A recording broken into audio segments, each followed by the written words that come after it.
Sommes-nous encore heureux cet après-midi en la présence de notre Seigneur et Sauveur Jésus?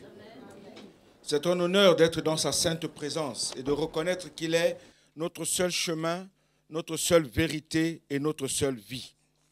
Amen.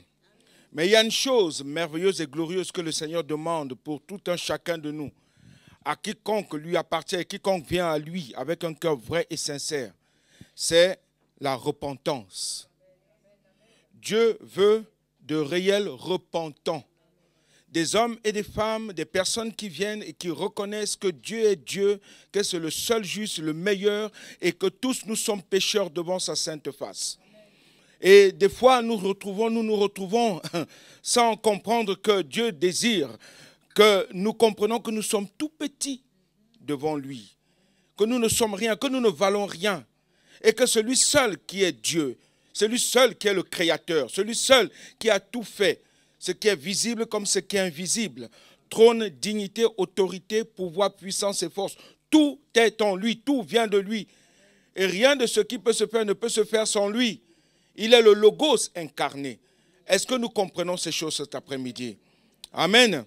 Alors cet après-midi, je voudrais qu'ensemble nous puissions discourir sur ce qu'implique ou l'implication de la repentance dans notre vie. Ce qu'implique la repentance dans la vie d'un croyant, d'un enfant de Dieu. Amen. Et nous allons lire deux courts passages dans l'évangile selon Marc au chapitre 1er. C'est le premier discours de Jean-Baptiste et le premier discours de Jésus-Christ. Il parle de la repentance. Au chapitre 1er et au verset 4, on parle de Jean-Baptiste. Il dit Jean apparut, Jean parut. Pour ceux qui j'entends encore les bruits des feuilles. L'évangile selon Marc au chapitre 1er, verset 4. Jean parut, baptisant dans le désert et prêchant le baptême de repentance pour la rémission des péchés. Tout le pays de Judée et tous les habitants de Jérusalem se rendaient auprès de lui et confessant leurs péchés. Ils se faisaient baptiser par lui dans le fleuve du Jourdain.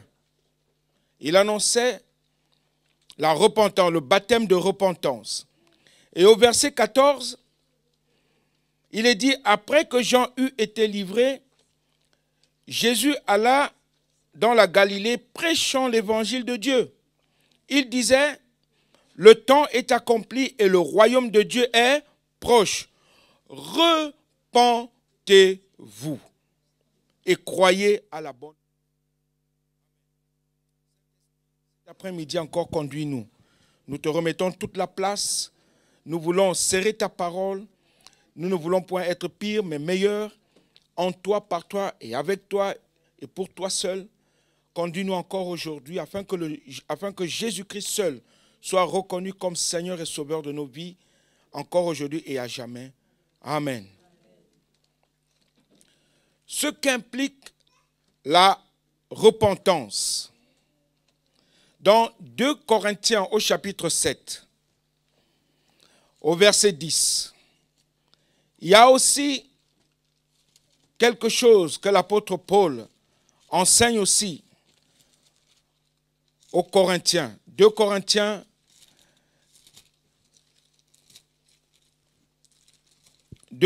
chapitre 7 et au verset 10.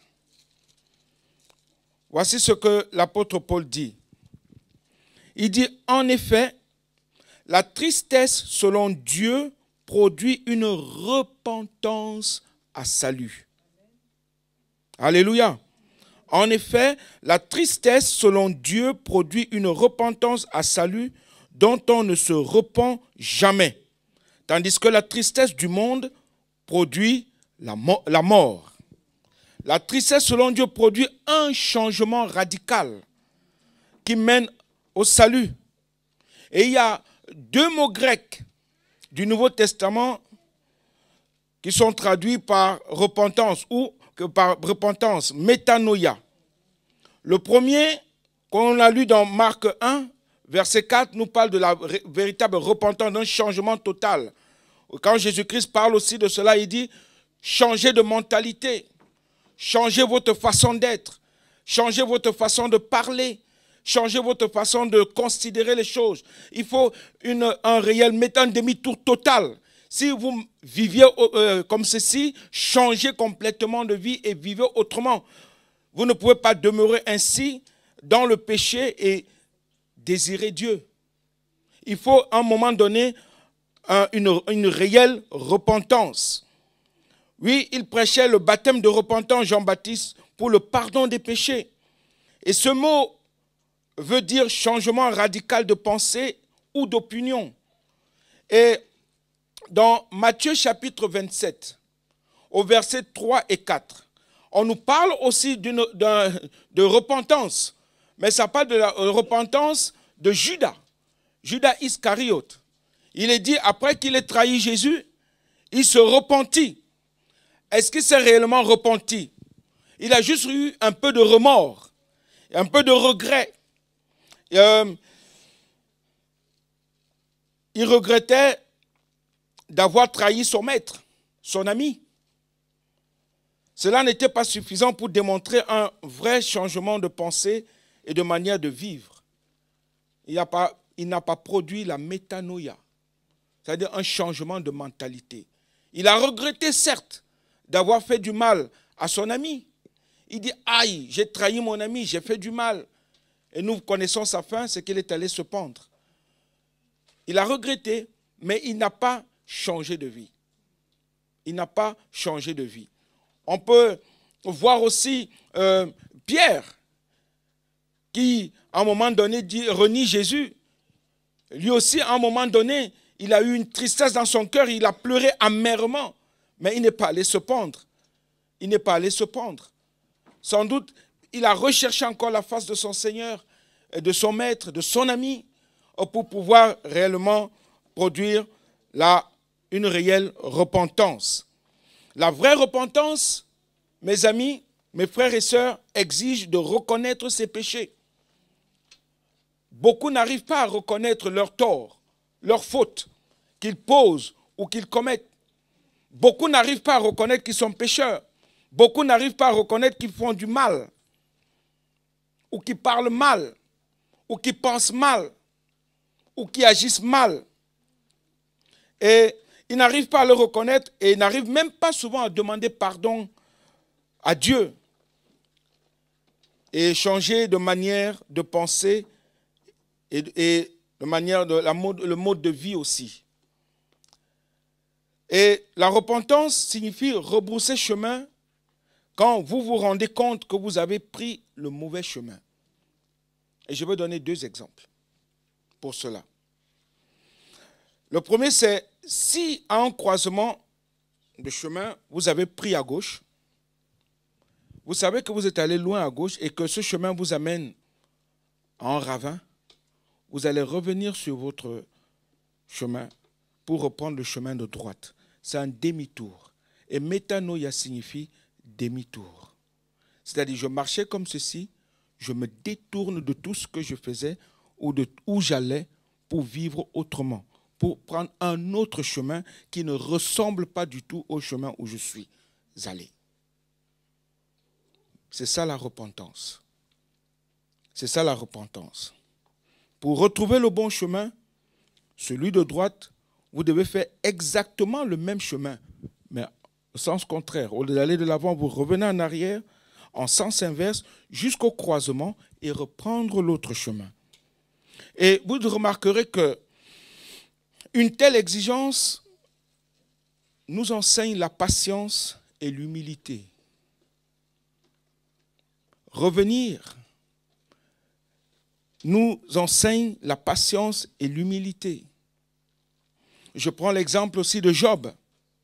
Lui, un homme droit et intègre. C'est Dieu lui-même qui le qualifie ainsi. Job, un homme droit et intègre. Au chapitre 42 de son livre, du livre de Job, au verset 6, il dit « Je me repens sur la poussière et sur la cendre. Job, homme intègre. Et la Bible nous dit dans Romains chapitre 3, versets 10 et 11, que nul n'est juste devant Dieu. Nul n'est juste. Tous ont péché. Tous nous avons péché. Nul n'est juste. Pas même un seul n'est juste devant Dieu. Un seul est juste, c'est Dieu. Nous sommes tous pécheurs. Et nous avons tous besoin de revenir à notre Seigneur et notre Dieu. On a besoin d'une réelle métanoïa, une véritable repentance. Est-ce que nous arrivons à reconnaître nos fautes? Parce que nous péchons tantôt d'une manière, tantôt d'une autre, tous. Quiconque. Nos pensées, dans nos pensées déjà, si nous commençons à regarder à nos pensées, nous allons comprendre que aïe, aïe, aïe, c'est terrible. Je ne parle pas de ce qui sort de notre bouche, comme dit Jésus, c'est ce qui sort de la bouche de l'homme qui le souille. Et on va commencer à se rendre compte que, aïe, mais dans mes pensées, c'est horrible. Rien que les convoitises dans la tête. Rien que les murmures dans la tête. Rien que le mépris. Des fois, on se méprise les uns les autres sans le savoir même. Dans la tête. Et parfois même, on a des pensées horribles. On pense même des pensées perverses. Dans la tête. On est comme ça. Mais on se présente devant Dieu après sans reconnaître qu'on est en train de pécher. On se présente devant le juste, devant le saint, devant le pur, avec des cœurs remplis d'orgueil, remplis de haine, remplis de jalousie, remplis de mépris. Alors que Dieu te dit, repens-toi. Et j'aime bien parce que quand nous lisons Marc, quand nous lisons les évangiles, on se rend compte que ça parlait aux Juifs, à ceux qui croyaient en Dieu, à ceux qui connaissaient Dieu. C'est à eux qu'on parlait. Et la parole de Dieu parle à ses enfants, pas à ceux qui ne le connaissent pas. Mais nous annonçons l'évangile afin que plusieurs puissent le connaître et qu'ils changent de mentalité de vie. Comme nous-mêmes aussi, nous avons changé de mentalité de vie. Alléluia. Oui, Job l'a compris. Ne laissons pas Satan qui fera tout son possible pour nous convaincre que revenir en arrière est futile. Il te dit, ne fais pas ça, ne fais pas ça. Tu te rends compte, toi, pasteur, où ce que tu es? Tu reviens en arrière, demander pardon? Ben oui. T'humilier? Ben oui. Tu te repens? Ben oui. Parce que mon Dieu est juste. Parce que mon Dieu est bon. Alléluia. Parce que Dieu nous a tant aimés. Et je vais vers celui qui est rempli d'amour pour moi. Je vais vers celui qui m'aime tant. Celui qui a donné sa vie pour moi. Celui qui a accepté de porter mes fardeaux. Celui qui a accepté de porter mes péchés, mes souffrances, mes douleurs, les maladies et tout ce qui va avec le péché. Alléluia. Je peux prendre encore un autre exemple. Le fils prodigue. Dans Luc chapitre 15, versets 11 à 32. Le fils prodigue a pris tout ce que son père avait pour lui. Il a dit, moi, je m'en vais et je pars. Et il se retrouve dans un autre pays. Il dilapide tous les biens que son père lui avait donnés. Il se retrouve sans rien. Il se met même à manger la nourriture des porcs. Incroyable. Mais en lui-même, il se dit, mais chez mon père, il y a tant de nourriture, tant de joie, il y a tout là-bas. Pourquoi je me retrouve ici? Il dit, je retournerai vers mon père, je repars vers mon père. Parce que là-bas, au moins, même le dernier des serviteurs a à manger. Il a refait demi-tour. Il a refait demi-tour. Et des fois, nous sommes comme ça, nous gardons des choses dans notre cœur. Moi, aller demander pardon, moi, aller m'humilier, moi, si là, moi qu'on connaît là, jamais. Mais Dieu te dit, mais repends-toi, demande pardon. Jésus-Christ va plus loin. Il va encore très très loin, notre Seigneur Jésus. Il dit, même si la personne ne t'a pas fait du mal, mais toi va, demande pardon. Incroyable. L'humilité précède la gloire. Et l'orgueil précède la chute. Le fils prodigue aurait pu dire, ah mon père, comment va-t-il me regarder? Est-ce qu'il va encore m'accepter? Ah c'est vrai, c'est mon père, mais non. Là où je travaille, j'ai croisé un jeune homme, un clochard, il dormait dehors. Ses parents habitent l'île. Il dormait dehors, il n'avait rien. Devant la gare du Nord. Un jour, je me suis approché de lui, j'ai dit, mais mon ami, tu es si jeune. Qu'est-ce que tu fais ici?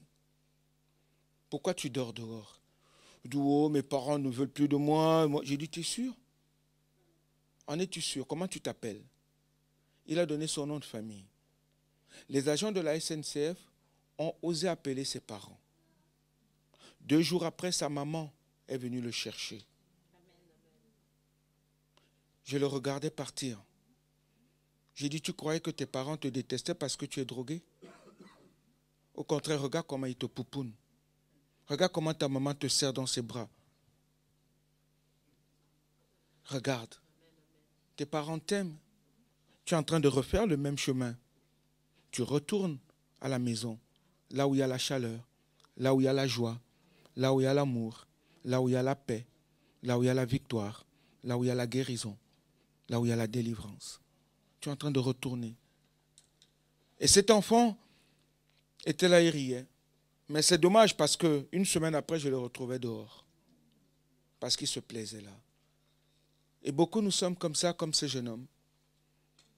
Nous aimons aller vers papa et revenir un peu goûter au mal, au péché, à ce qui nous sépare de la bonté de Dieu. Nous sommes exactement comme ce jeune homme. Ce jeune homme avait tout auprès de sa maman. Ce jeune homme pouvait être heureux là-bas. Sa maman pouvait le mettre dans un centre pour le désintoxiquer. Mais nous nous rendons compte qu'il quitte le foyer familial pour dormir dehors et se droguer. C'est dommage. C'est dommage pour ce jeune homme. Et beaucoup de chrétiens sont comme ça. Dieu t'a libéré. Dieu t'a donné ses biens, ses bontés, sa fidélité. Mais nous préférons encore vivre dans le mensonge du monde. Ou bien laisser la chair prendre encore le dessus dans nos pensées, dans nos cœurs, dans tout ce que nous sommes. Frères et sœurs, à un moment donné, il faut que nous arrêtons. Repentez-vous, dit le Seigneur. Repentez-vous. Nous devons revenir au Seigneur, qui que nous soyons là depuis des années ou des siècles, je ne sais pas, ou que nous venons d'arriver dans la maison du Seigneur aujourd'hui. Repentez-vous. Repentez-vous, dit Jésus. Et nous devons vraiment revenir, produire la métanoïa, un demi-tour total. Il dit, Seigneur, je reviens à toi tel que je suis. Je ne veux plus vivre comme j'étais. Je ne veux plus demeurer comme j'étais. Je ne veux plus parler comme je parlais. Je ne veux plus avoir les pensées que j'avais auparavant. Seigneur, j'abandonne toutes ces choses pour la gloire de mon Dieu. Amen. Amen. Je peux encore lire un autre passage que j'ai noté. C'est dans Matthieu toujours, qui dit de produire le fruit digne. Fruit digne de la repentance. Et ce fruit digne de la repentance, comment le reconnaît-on? Qu'est-ce qui implique la repentance dans ma vie? La repentance, c'est que je ne veux plus vivre dans ce que j'étais, mais je commence à vivre selon Dieu, selon l'Esprit de Dieu en moi. Et qu'est-ce que ça implique? Ça implique l'amour, ça implique la paix, ça implique la joie, ça implique la bonté, ça implique la bénignité, la douceur, le fruit de l'Esprit en nous. Ça implique de grandes choses, ça implique de suivre Dieu, de faire sa volonté, de ne plus faire notre propre volonté, mais la volonté de Dieu. Le problème, c'est que nous aimons souvent faire les choses de nous-mêmes. Oui, Dieu a dit, mais moi je pense que... Nous sommes souvent comme ça. Dieu dit, mais moi je pense que, non, je dois faire comme ça. Dieu te dit, non, non, non, non, non, non, non. Moi je te dis de faire comme ça. Et là on doit se repentir. Il dit, oui Père, c'est vrai. Ta parole dit ça. Je n'ai pas besoin de réfléchir encore, de penser pour essayer de mettre mon petit point virgule ou mon petit point ou mon petit trait d'union. Ce n'est pas ça. Il n'y a pas de oui, mais. Ça n'existe pas. C'est oui, oui ou non, non. Dieu ne dit pas oui, mais tu sais que non. Dieu te dit oui, c'est oui. Dieu te dit non, c'est non. Et le diable vient te dire non, tu ne peux pas. Tu ne peux pas abandonner ta voie. Ne quitte pas là. Tu vois, ton père, comment il va te regarder, comment les gens vont te juger. Tu te rends compte quand tu vas aller demander pardon?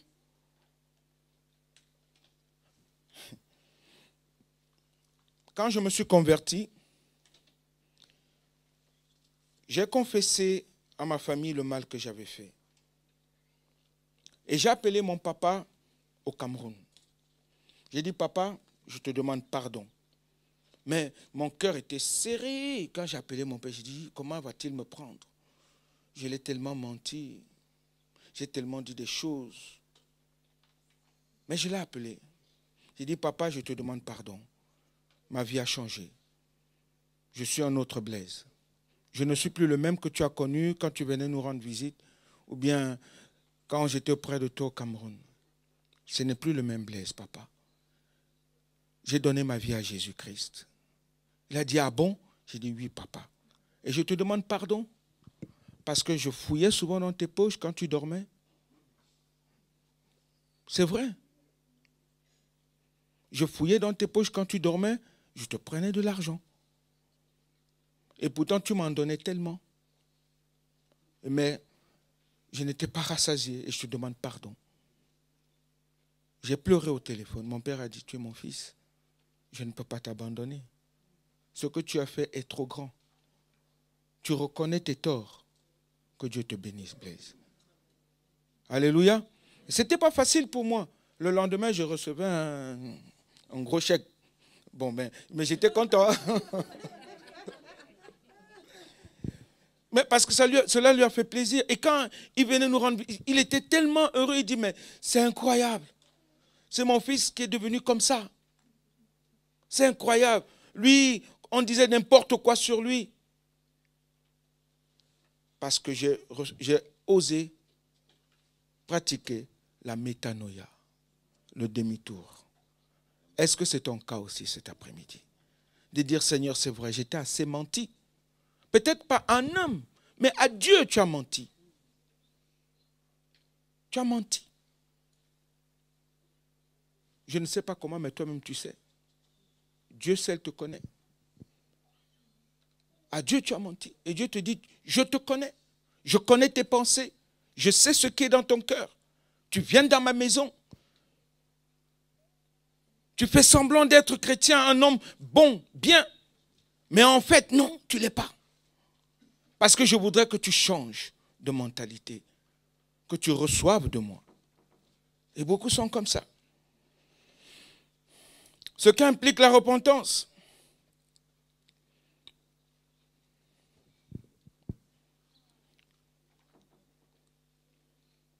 Il y a aussi dans Ésaïe 55, verset 7, vous connaissez l'histoire de David, après qu'il eut péché.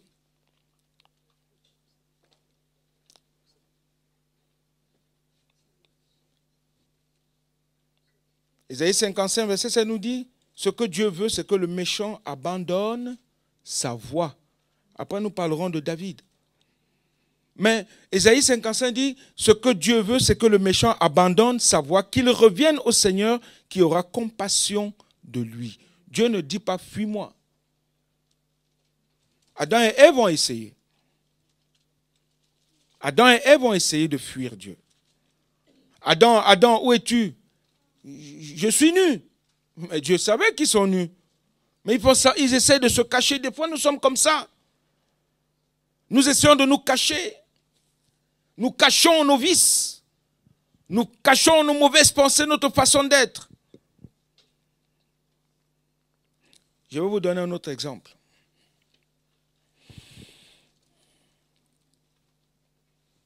Un jour, il y a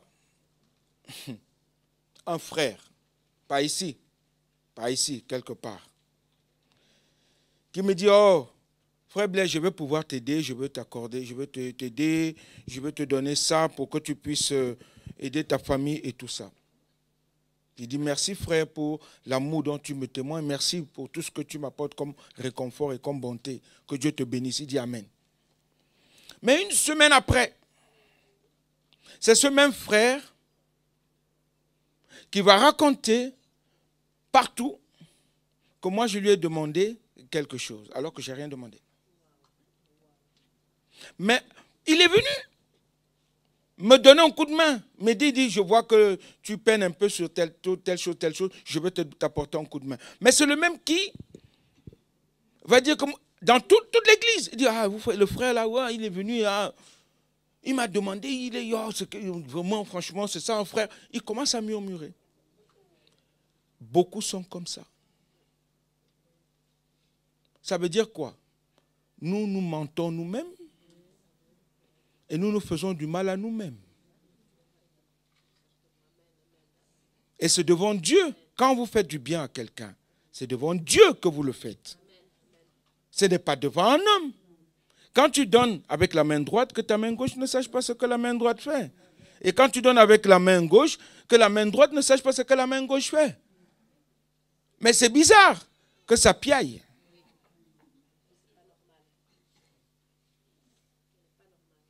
Et là, on manque qui? On fait du mal à qui? Et c'est là où il faut une réelle repentance. Parce que nous nous faisons du mal à nous-mêmes. Nous nous faisons du mal à nous-mêmes. Parce que nous sommes chrétiens, disciples de Jésus-Christ, imitateurs de Christ, remplis d'amour les uns pour les autres. Alors si nous nous faisons du bien, pourquoi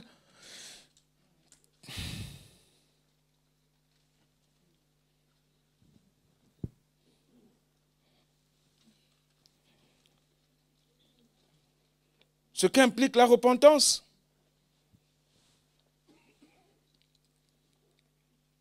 Apocalypse 3, verset 19 dit, moi, je reprends et je châtie tout ce que j'aime. Et donc du zèle et repens-toi. Il parle à une église. Il ne parle pas au monde. Il parle à une église. Et donc du zèle. Reconnais tes fautes, reconnais tes péchés, reconnais que tu es comme ça, reconnais que tu es tortueux, tordu, reconnais que dans tes pensées, ça ne va pas. Combien de personnes critiquent les serviteurs de Dieu? Et nous sommes assis dans l'église. Est-ce que est-ce que vous êtes repentis? Combien de personnes se détestent les uns les autres alors que nous sommes assis dans l'église? Repentance oblige. Combien de personnes murmurent les uns vers les autres? Repentance. Repentance. La véritable repentance. Frères et sœurs, Jésus revient bientôt. Il va prendre celui qui a un cœur vrai et sincère. Il ne prendra pas celui qui a un cœur tortueux dans sa maison. Ça veut dire que nous mentons Dieu. Mais Dieu nous voit. Dieu nous entend. C'est un père. C'est pourquoi il avertit. Il dit, faites attention. Je reviens bientôt et je prendrai avec moi ceux qui m'appartiennent, ceux qui ont mon cœur, ceux qui ont ma pensée, ceux qui marchent selon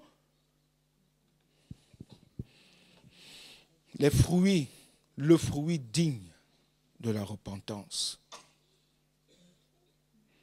Je pourrais aussi parler du fruit du juste. Mais je vais seulement me limiter au fruit de la repentance.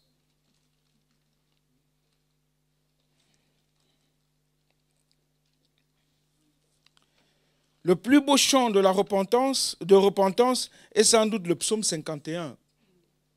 David. David décrit les étapes de son changement intérieur après sa faute avec Bathsheba. Examinons-les un peu tous.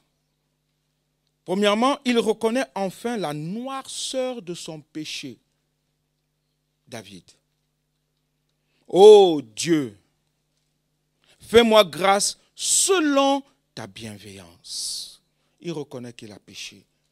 Il reconnaît que ce qu'il a fait n'est pas bon. Ça attriste Dieu. Des fois, nous mentons. Nous mentons, nous disons. Et nous sommes conscients de ce que nous sommes en train de dire comme mensonge. Conscient. On sait que quand on dit ça, on ment. Mais on le dit quand même. Aïe.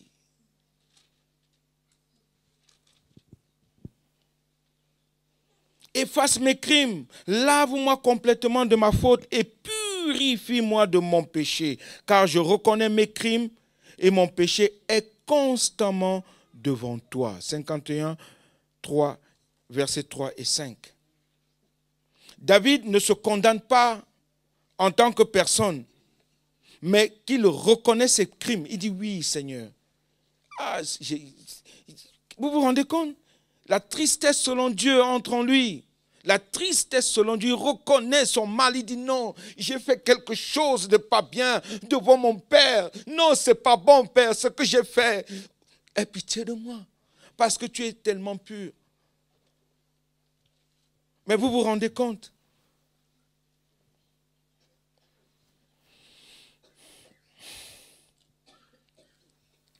C'est un point que ne comprennent pas ceux qui ne connaissent pas Jésus.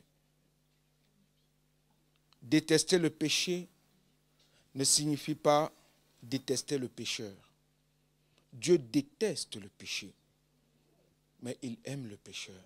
Dieu a tant aimé le monde qu'il a donné son Fils unique, afin que quiconque croit en lui ne périsse point, mais qu'il ait la vie éternelle. Jean 3, 16. Dieu nous a tant aimés, mais il veut que le péché soit abandonné. La métanoïa, la repentance totale. L'autoflagellation de certains n'est pas un concept biblique. Beaucoup s'autoflagellent. Oh, Seigneur, aïe, oh. Dieu te dit de reconnaître, c'est l'état de ton cœur. Mais c'est vrai, ils prennent des fouets, d'autres vont marcher à genoux sur des pierres, d'autres prennent des machins. Ce n'est pas ce que Dieu demande. C'est l'état du cœur. Ce n'est pas parce que tu vas prendre un fouet, que ça va t'apporter quelque chose. Ce n'est pas ça. C'est pas ça.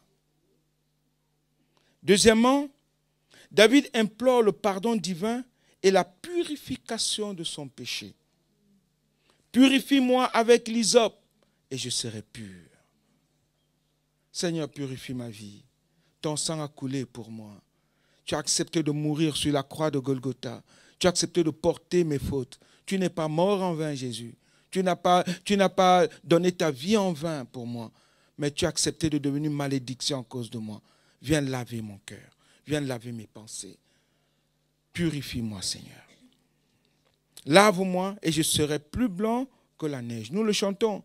Jésus, par ton sang précieux, enlève mon iniquité. On le chante. Blanc, plus blanc que neige. Oui.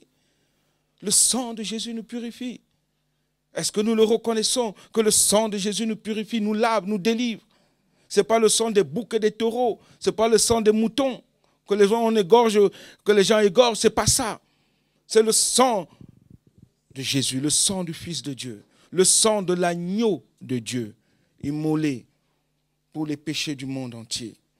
C'est ça. Dieu est le seul capable de nous restaurer, de nous purifier.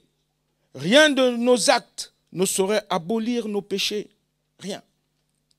David aurait facilement offert tous les sacrifices possibles et imaginables s'il avait pu effacer ses crimes.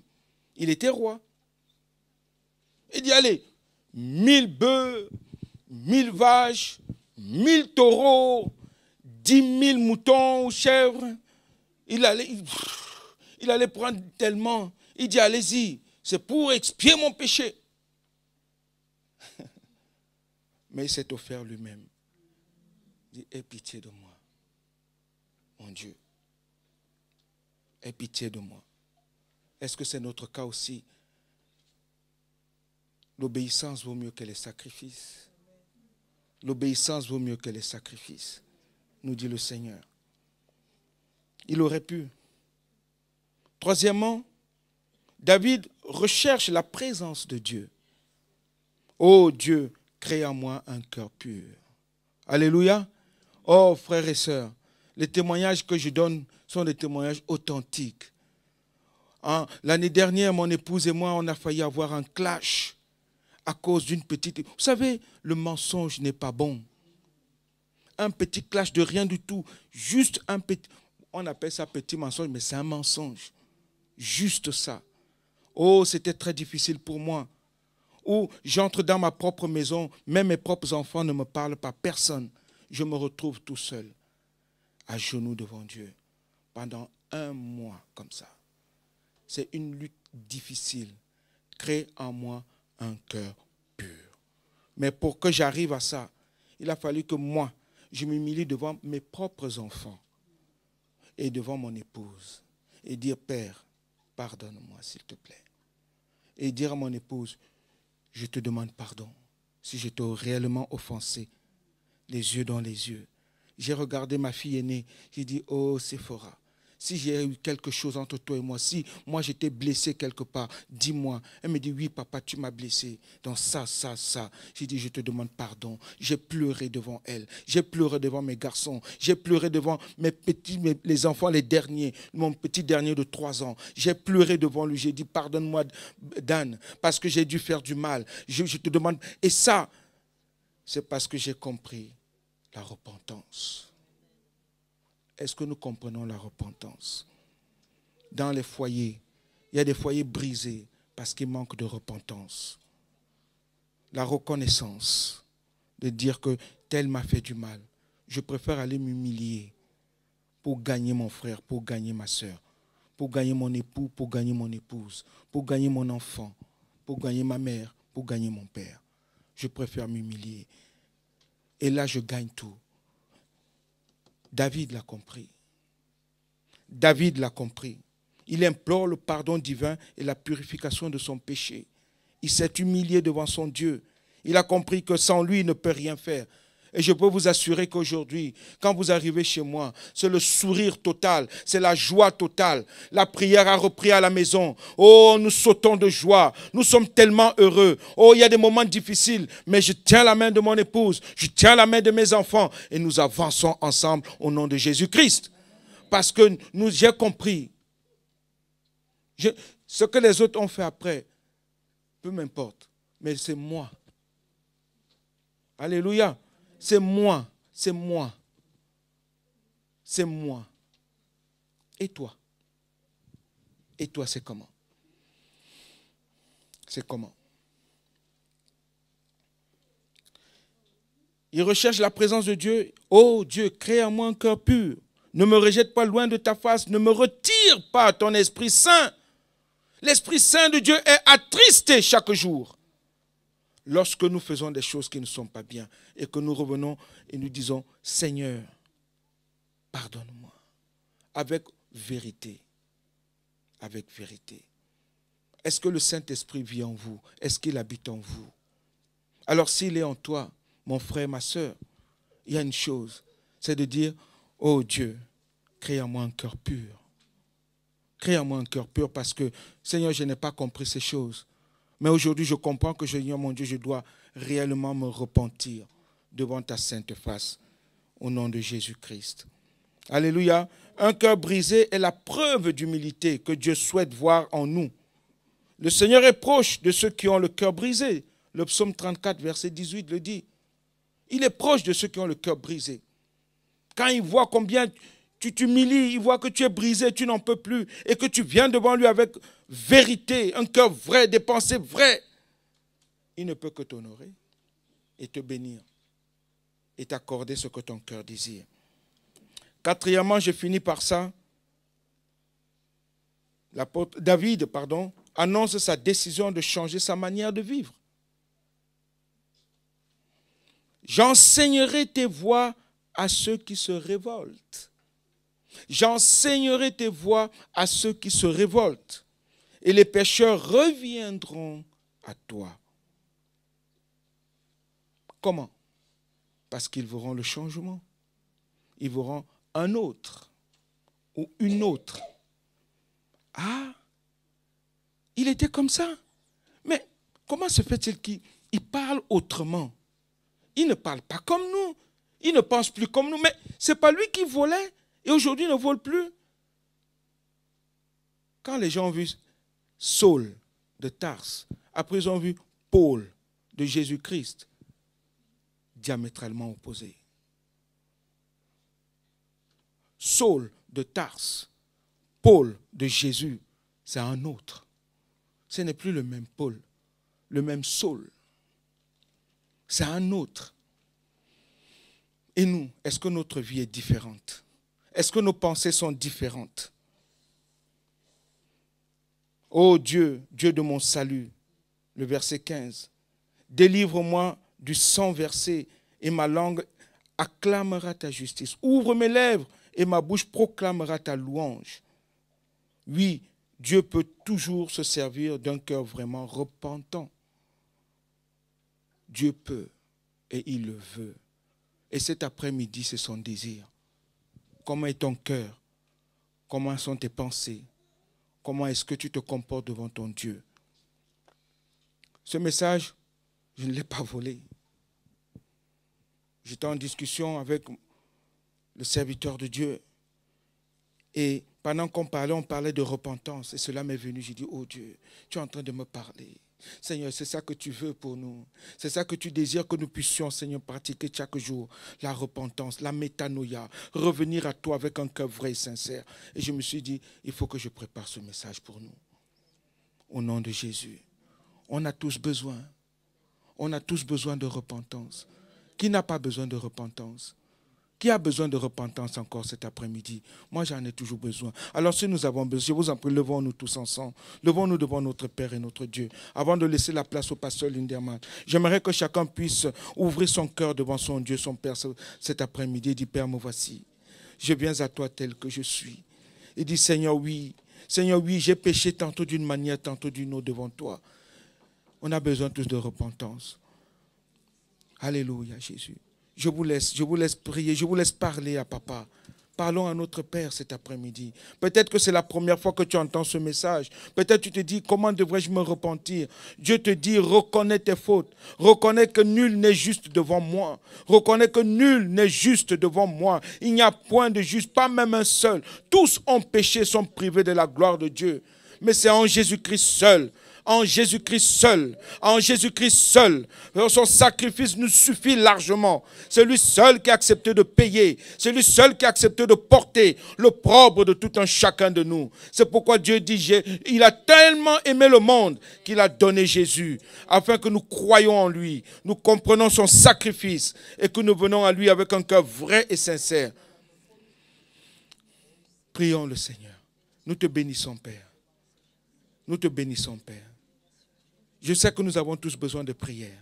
Je sais qu'on a tous besoin de s'humilier devant notre Père. Alléluia, Jésus. Pasteur Linderman. Alléluia.